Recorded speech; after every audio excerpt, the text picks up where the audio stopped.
Hello guys, welcome to Edu Ankuran. मैं हूं आपका दोस्त अश्विनी कुमार। और जैसा कि आपको पता है, एडू अंकुरन चैनल के माध्यम से आपको नागपुरी का प्रैक्टिस सेट जो है वो प्रोवाइड कराया जा रहा है, समझाया जा रहा है, ताकि आप लोगों का जो आगामी जितने भी एग्जामिनेशंस हो उसमें बहुत अच्छे आप लोगों के मार्क्स आए। तो आइए आज की इस वीडियो को शुरू करते हैं। ये देखिए, ये जो है वो स्पर्धा प्रकाशन की बुक है।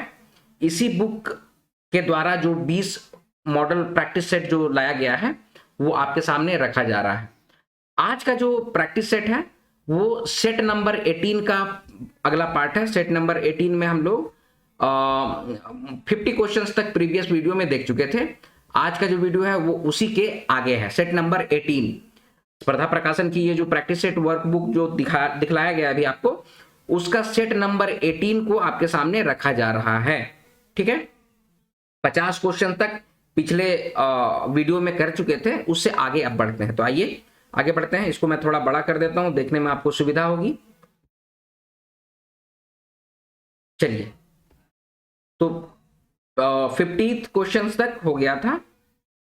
ढिड्रू कर माने क्या है? ढिड्रू का मतलब होता है सुस्त पेट निकला हुआ, उसी को ढिड्रू कहते हैं। आई होप यहां आगे है। नगपुरिया ने आयो माय के कहल जायला, आयो शब्द कौन भाखा से लेवल जाए है के। देखिए यहाँ पर भाखा लिखा हुआ है, भाषा के जगह पे ख का प्रयोग होता है। ये सब जेपीएससी में आपको काम आएगा, तो ये सब चीज को आप लोग बहुत ध्यान दीजिएगा। ठीक है, हालांकि हम लोग उसके लिए प्रोवाइड करेंगे, आपको कोई टेंशन नहीं लेना है। तो ये खड़िया भाषा से लिया गया है आइयो। ठीक है, जैसे अभी भी हम लोग बात कर हैगी आइयो ऐसे करके बोलते हैं, मैं भी अभी बोलता हूँ, कुछ नहीं होता, हैगी माँ हैगी आइयो ऐसे करके बोलते हैं। आइयो मतलब माँ को कहा जाता है। ठीक है, चलिए आगे बढ़ रहे हैं। सोहराई गीत ने गवैया नचवैया मन घरे घरे जाए के, गावे ना नाचे ना और का जिनिस के मांगे ना। देखिए, सोहराई गीत जो होता है ना, वो तो गाय गरु से संबंधित होता है।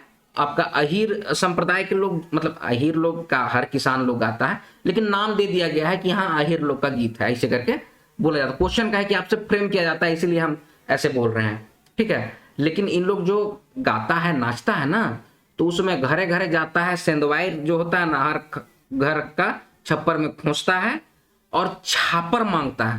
क्या बोलते हैं उसको? छापर मांगता है। ठीक है, छप्पर में सेंधवाई खोसता है और फिर छापर मांगता है। तो हम लोग क्या करते हैं ना, अगर आलू है तो आलू दे दिए, 10 रुपया दे दिए, चाउर है तो चाउर दे दिए, या फिर कुछ भी वैसा रहता है। आप तो लोग पैसे दे देता है देखते हैं, लेकिन पहले आलू दे देते, हम लोग आलू दे देते थे, चाउर देते थे।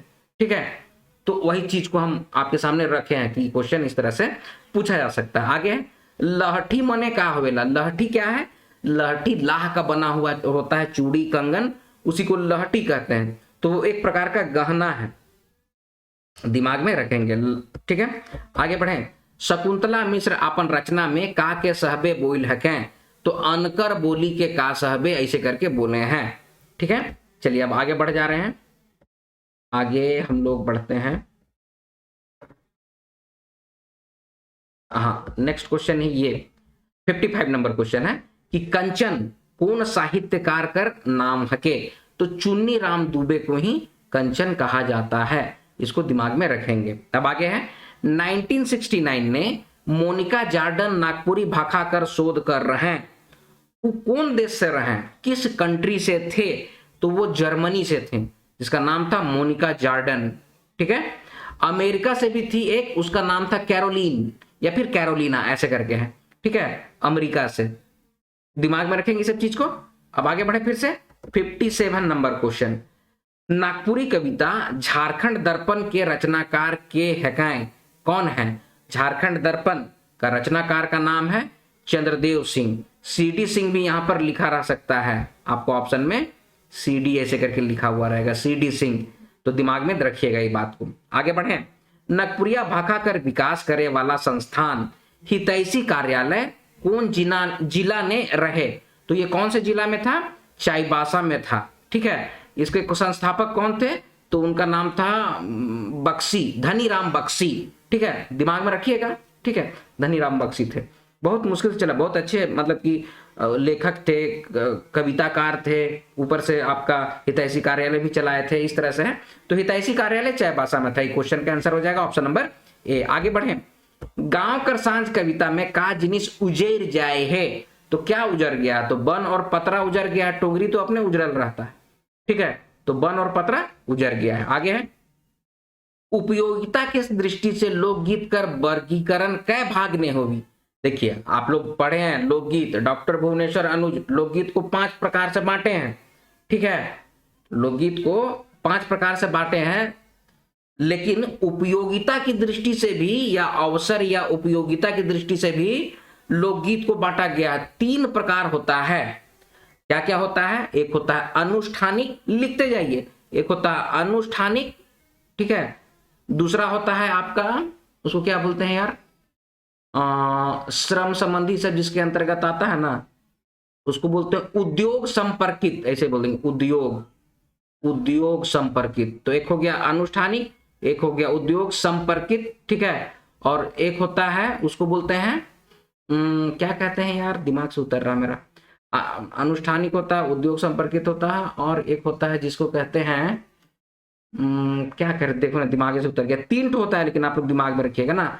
यही अनुष्ठानिक के अंतर्गत आपका जन्म संस्कार से लेके जितना भी संस्कार होता है, विवाह संस्कार, जन्म संस्कार, जो भी होता है वो अनुष्ठानिक में आता है। उद्योग में आता है आपका जो धन रोपनी का काम हो गया, ईटा पारने का काम हो गया, खपड़ा बनाने का काम हो गया, ताली खपड़ा, गोल खपड़ा, तो उसमें भी गीत गा गा के चक्की पीस रहे हैं, तो उसको बोलते हैं उद्योग संपर्कित। और एक होता है तिथिवारक, हाँ देखिए दिमाग में आ गया, वही ना बोलते हैं तिथिवारक, ठीक है, तो ये 3 तरह का होता है, उसको दिमाग में रखिएगा। इस बार क्वेश्चन शायद इससे पूछा भी गया है।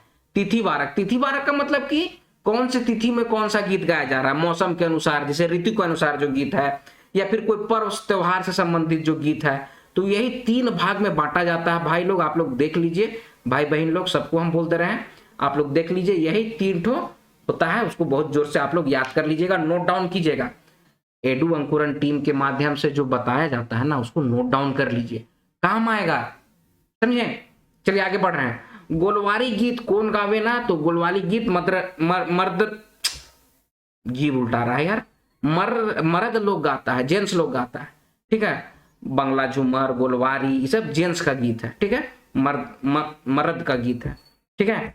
चलिए आगे बढ़ रहे हैं। जे घड़ी प्रफुल्लदा पढ़त रहे, से घड़ी नकपुरिया छुआ मन के, लड़का मन के का बुझल जात रहे, तो बेवकूफ बुझा जाता था। ये बताए हैं प्रफुल्लदा ई बात को, और ये बात को हम भी फील किए हैं, इसीलिए हम आप लोग के सामने रखते हैं। आप लोग सीधा साधा लोग होते हैं, बोलते उलते नहीं होते ना बढ़िया से, जो जरूरत होता है उसको बोलना है, ठीक है। चलिए अब आगे बढ़े। पहर कर बोध करवाए वाला विशेषण पद कौन विशेषण से संबंधित रहे ना, ठीक है। तो देखिए पहर का बोधन जो करवाता है ना, उसको परिणामवाचक, परिणाम ने परिमाण होगा, ठीक है, यहाँ पर टाइपिंग मिस्टेक हो जाता है, परिमाणवाचक विशेषण के अंतर्गत रखेंगे। देखिए हम कई बार से अपनी वीडियोस में या हमारी टीम के द्वारा बताया गया है कि कोरी हो गया, पहर हो गया, पुरसा हो गया, ठीक है, फिर और कुछ हुआ जी, मापने का पैमाना टाइप से कुछ जो हुआ ना, वो सब परिमाण के अंतर्गत आता है, परिमाणवाचक विशेषण के अंतर्गत आता है, ठीक है। अभी कुछ बुक में अगर कुछ अलग दिया हुआ है तो उसको भी आप लोग नोट डाउन कर लीजिएगा, दोनों चीज को आप लोग दिमाग में रखिएगा।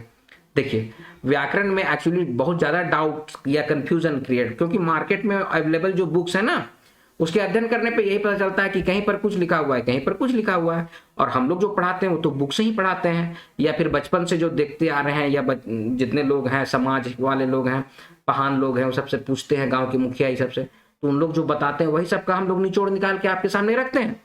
समझ रहे हैं मेरी बात को। तो किसी बुक में अगर हम लोग तो बताते हैं कि पहर हो गया, कोरी हो गया, पुरसा हो गया, ये सब परिमाणवाचक के अंतर्गत आता है, लेकिन अगर किसी बुक में उसके अलावा कुछ लिखा हुआ है ना, तो उसको भी आप लोग दिमाग में रखिएगा। अगर एग्जामिनेशंस में जो भी ऑप्शन आता है तो उसके अकॉर्डिंग आप लोग टिक मारिएगा, ठीक है। चलिए, और ज्यादा इसमें स्ट्रेस मत कीजिएगा, अभी एग्जाम का समय है, तो ज्यादा स्ट्रेस नहीं कि एक एक क्वेश्चन को पकड़ के बैठ गए, नहीं, का होगा, का हुई ऐसे करके मत बैठिए। कंफ्यूजन अगर है ना तो दोनों को नोट डाउन कर लीजिए एक जगह पे। अगर ये ऑप्शन परिमाण रहेगा तो ठीक है, कोई बोलेगा संख्या तो संख्या में डाल देंगे, ठीक है। चलिए हम लोग आगे बढ़े। अब 64 नंबर क्वेश्चन है कि आर्येतर सभ्यता की अनेक प्रथाएं जो आर्य प्रभुत्व की स्थापना के बाद भी भारत में बनी रही, लोकगीतों की सहायता से समझी जा सकती है। तो देवल कथन कौन साहित्यकार से संबंधित है? पहले तो ये जो स्टेटमेंट है उसको आप लोग समझें। आर्यतर सभ्यता, देखिए हम लोग जो अभी इंग्लिश डॉक्यूमेंट्री या फिर उनका जो भी दिया हुआ है उसके अकॉर्डिंग उन लोग बोलता है कि आर्य भारत का नहीं था, इन लोग बाहर से कहीं से आया था। ठीक है, तो आर्यतर सभ्यता की अनेक प्रथाएं, जो आर्य का जो स्थापना, आर्य लोग कैसे यहाँ स्थापित हुआ, आर्य लोग अपना प्रभुत्व कैसे बनाया बसाया, भारत में इन लोग कैसे बना रहा, वो लोकगीत के माध्यम से समझा जा सकता है। तो ये बात कौन बोले हैं? तो ये बात बोले हैं श्यामचरण दुबे। इस बात को दिमाग में रखिएगा, श्यामचरण दुबे। अच्छा, अभी एक क्वेश्चन आया था हाल में, शायद ITI इंस्ट्रक्टर में या फिर नगरपालिका में, कि आर्य सभ्यता की हृदय गान है, ये कौन बोले हैं? ठीक है, तो उसमें जो ऑप्शन आपको बताया गया वो देख लीजिएगा आप लोग, हम लोग वीडियो में उसको क्लियर किए हैं, उसको एक बार देख लीजिएगा। तो इस तरह के स्टेटमेंट से क्वेश्चन देखिए आते हैं। ठीक है, अब आगे बढ़ रहे हैं, तो इसका करेक्ट आंसर हो जाएगा ऑप्शन नंबर डी। ठीक है, फगडोल कर अवसर में कौन गीत गावल जायला? देखिए, फगडोल का मतलब होता है फगुआ के बाद का गीत। फगडोल में होता क्या है कि राधा और कृष्ण जी की मूर्ति को बैठाते हैं, झुलवा में झुलाते हैं, रात भर का ही प्रोग्राम रहता है। गुमला तरफ एक बसिया गांव है और भी कई गांव हैं, उसमें लोग मनाते हैं। हम बचपन में हम गए हैं और रात भर जागे हैं, इसीलिए हम बता रहे हैं। उसमें अबीर उबीर छीट छीट के खेलते हैं, बहुत लोग जानते होंगे, आप लोग गुमला तरफ के जो लोग होंगे लोग तो जानते होंगे, अभी वो बता दीजिएगा आराम से। तो फगडोल वही समय गाया जाता है, उसमें फगुए गीत को गाते हैं। ठीक है, फगुआ गीत को ही गाया जाता है। दिमाग में हम बता दे रहे हैं आप लोग को, इसको दिमाग में रख लीजिएगा। चलिए आगे बढ़ें। अगला क्वेश्चन है, सावन घटा रचना में कै ठो दिशा कर वर्णन आहे? सावन घटा जो है आपको नईमुद्दीन मिर्दाहा की रचना है, उसमें 10 दिशा का वर्णन ये किए हैं। ठीक है, चलिए आगे बढ़ रहे हैं। नागपुरी ने अपवाद कर रूप में कौन लिंग का व्यवहार करल जाएला? तो उभय लिंग का प्रयोग किया जाता है। चलिए आगे बढ़ रहे हैं। लोक कथा में मुद पात्र रहना, तो क्या इसे क्वेश्चन पूछा गया, राजा रानी, वन जीव, पशु पंछी या सौभे? तो इसका करेक्ट आंसर हो जाएगा ऑप्शन नंबर डी, सौभे। ठीक है, सब होगा। अच्छा, अब आगे क्वेश्चन है, मैना समुद्र जगन जाइक से पहले केकर ठान जायला? समुद्र के पास जाने से पहले वो किसके पास जाता है? तो ऑप्शन नंबर बी, बदरी के पास जाता है। आप लोग क्या कीजिएगा, जो जो बुक है उसमें आप लोग लिख लीजिए कि मैना को बूट नहीं दिया था, तो पहले काठ के पास गया, फिर किसके पास गया, फिर किसके पास गया, फिर लास्ट में प्रभु श्री राम के पास गया। ऐसे एक सीक्वेंस बना लीजिए, तो हमेशा से याद रह जाएगा। ठीक है, चलिए आगे बढ़े। और मैना और बूट देख लीजिएगा, वीडियो छोटा तो वीडियो है, बढ़िया से है, देख लीजिएगा तो समझ जाइएगा। आगे है, के कहलक के सांप कर का गुनाह आहे? कौन बोला ये बात को कि सांप का क्या गुनाह है? तो वो कौन बात बोलता है? लवरी बोलता है। काहे कि मैना बोलता है कि सांप को जाके मारो, तो लवरी बोलता है कि सांप कर का गुनाह आहे। लवरी मतलब डंटा, डंटा को बोलते हैं। ठीक है, लवरी डंटा ऐसे बोला जाता है। आगे बढ़े। 71 नंबर क्वेश्चन है, छोड़ू कपट गीत में रचनाकार के भजू का हकें? तो छोड़ू कपट माया किसका है? बरजूराम पाठक का है, हप्पा मुनि में से हैं। ठीक है, और बरजूराम पाठक जो है वो 1931 के आसपास जो कोल विद्रोह हुआ है उसका जिक्र भी अपने गीत में कई बार किए हैं। कुछ कुछ डिटेल्स है जो लिखते जाइए, जैसे छोटू कपट माया किसकी रचना है? बरजूराम पाठक की रचना है। बरजूराम पाठक कहाँ के थे? तो हप्पा मुनि के थे। ठीक है, बरजूराम पाठक के समय कौन विद्रोह की बात होती है? तो कोल विद्रोह की बात होती है। परशुराम पाठक का किससे द्वंद्व चला है? तो हनुमान सिंह के साथ द्वंद्व चला है। ऐसे करके बोलिएगा ना तो मतलब कि बहुत बढ़िया से आप लोग को याद रहेगा। तो ये क्वेश्चन में फिर से आते हैं कि छोड़ू कपट गीत में रचनाकार के भजू कहे हैं? तो भजू मन काली के बोले हैं। ऑप्शन नंबर बी, काली मैया को भजने के लिए बोलते हैं। चलिए आगे बढ़े। दुई पद कर जोग से एक पद बनेला। देखिए, दो पदों के मेल से, ठीक है, दो पद के मेल से एक पद बनता है, उसको क्या बोलेंगे? तो समासिक पद बोलेंगे। देखिए, संधि भी है, तो वर्णों के मेल से जो बनता है उसको संधि कहते हैं, पदों के मेल से जो बनता है उसको समासिक पद कहते हैं। ठीक है, कोई दिक्कत है? चलिए आगे बढ़े। एकदम कॉन्सेप्ट क्लियर करते जाइए, एग्जाम का समय है। हर लोक परलोक विनाश करहि शोक। ठीक है, शोक जो दुख है उसको खत्म करते हैं, तो इसका हो जाएगा ऑप्शन नंबर ए। आगे है, छोड़ू कपट गीत कर अनुसार कवि कौन स्थान कर बात करे ना? तो क्या बोले हैं? हप्पा मुनि स्थान। हप्पा मुनि जो है वो आपको गुमला जिला में पड़ता है, ये आपको घाघरा से कुछ किलोमीटर की दूरी पे पड़ता है। चलिए आगे बढ़ रहे हैं। तरपत एक बरन कर आभूषण होवेला, इके कहाँ पिंधल जाएला। देखिए तरपत से ना शायद एमपी पीएससी या फिर छत्तीसगढ़ पीएससी में पब्लिक सर्विस कमीशन में क्वेश्चन पूछा है, डायरेक्ट क्वेश्चन इससे, तरपत से माने कुछ आभूषण से, यही कान का या नाक का। तो तरपत जो है ना वो कान में पहनने का होता है। तो आप लोग देख लीजिएगा, क्वेश्चन इस तरह से आभूषणों से पूछे जाते हैं। चलिए आगे बढ़ रहे हैं। कविता कर अनुसार ताड़न कर अधिकारी के है। तो क्या बोलता है, नारी लोग को बोला जा रहा है कि ताड़न का अधिकारी है, ऐसे करके बोलते हैं। जगत जननी से संबंधित है। जगत जननी किसकी रचना है, तो शकुंतला मिश्र की रचना है। ठीक है, इस तरह से एकदम दिमाग में रखिएगा। आगे नईमुद्दीन मृदाहा का रचल गीत आहे। तो नईमुद्दीन मृदाहा का कौन सा रचल गीत है, सावन घटा है। सावन घटा किसका है, तो नईमुद्दीन मृदाहा का। यहाँ पर पनिहारी लिखा है, वो किसका है, तो ये मधु मंसूरी हसमुख का है। जागा जागा किसका है, तो ये सीडी सिंह का। ऐसे करके लिखते जाइए, नोट बन जाएगा आराम से। सीडी सिंह का। पुरली बरखा ऋतु किसका है, रघुनाथ नृपति का है। तो आर एन लिख दीजिए, आर से रघुनाथ, एन से हो जाएगा आपका नृपति। बस याद रहेगा एक बार में। चलिए आगे बढ़े। लोक कथा के अनुसार के बूट नहीं देवे। तो कौन बूट नहीं देता था, तो काठ बूट नहीं देता। ऑप्शन नंबर बी हो जाएगा इसका। ठीक है, चलिए आगे बढ़े। कड़की उठी तलवारी के अनुसार नागपुरक माटी काले कांदेला। तो ये दोनों ऑप्शन नहीं होगा भैया, हम ऊपर इसलिए डायरेक्ट आंसर पे चल रहे हैं। ठीक है, इसका हो जाएगा कि वीर मनक के फांसी कर फंदा में देख के नागपुर का माटी कांद रहा। तो इसका ऑप्शन नंबर डी हो जाएगा, एकदम सही आंसर। आगे है राजा का जिनिस ने विश्वास करत रहे। तो राजा हमेशा से अपने कर्म पे विश्वास करता है। ये भाग का खेल, ऐसे करके भाग या फिर भाग का खेल करके है ना, एक तो उससे संबंधित है। राजा किस में विश्वास करता है, का जिनिस ने विश्वास करत रहे, एकदम सही है, कर्म में विश्वास करता था। आगे प्रजा कर सूख सच कर बहुते ख्याल के करत रहे। तो कौन करते थे, तो ऑप्शन नंबर हो जाएगा सी, राजा। उसी से क्वेश्चन से लिया गया है। ठीक है, आप लोग चांदे महाराजा में कंफ्यूज हो जाइएगा, उसमें कंफ्यूज नहीं होना है, राजा होगा। आगे है सावन घटा रचना में कवि का तरी थड़ा रहे की बात करे ना। ठीक है, इस क्वेश्चन को ऐसे थोड़ा सा ऊपर। सावन घटा में कवि का तरी मतलब किस तरह से खड़ा रहे, मतलब खड़ा रहने की बात करते हैं। तो ओरी तरी। ठीक है, का तरी, तरी मतलब कि नीचे, तरे या तरी बोलते हैं ना। तो ओरी तरी, तो ओरी क्या कहते हैं, खपड़ा का जो घर होता है ना, यह कैसा घर है। तो यहां पर अगर आदमी अगर खड़ा है ना, तो उसी को कहते हैं ओरी तरे खड़ा है। ठीक है, ओरी तरे। यहां से बारिश हो रही है, नीचे नीचे पानी गिर रहा है। देखिए तो फिगर बनाते कितना बढ़िया। चलिए आगे बढ़ते हैं। राजा कौन खान गांव में पहुंचलक। तो अधरतिया को पहुंचता है। ठीक है, आगे है निषभेद राइत के एगो आदमी का जिनिस के खोलक। तो कौन चीज को खोलता है, तो टटरा को खोलता है। टटरा, अरे बांस को फाड़ के हम लोग ना पहले बाउंड्री उंड्री में दरवाजे टाइप से बना देते थे, हम भी बनाए, ताकि पशु लोग, गाय गरु लोग नहीं घुस जाए, नहीं, इसीलिए उसी को कहते थे। केवाड़े रहता है, लेकिन टटरा आप लोग बोलिएगा, टटरा का है कि लिखा हुआ वहां पर। ठीक है, और सीख भी लीजिए, इस सब वर्ड को सीखिएगा तब ना आगे काम आएगा। सावन घटा रचना में कवि का धिड़के की बात करे ना, तो बदरी धिड़के की बात करते हैं। फिर आगे चमचम का चमकत है, तो चमचम दसों दिशाएं चमक रही है। ठीक है, दसों दिशा होगा। चलिए आगे बढ़ते हैं। कविता कर अनुसार का नाइप लेवे की बात हुई है।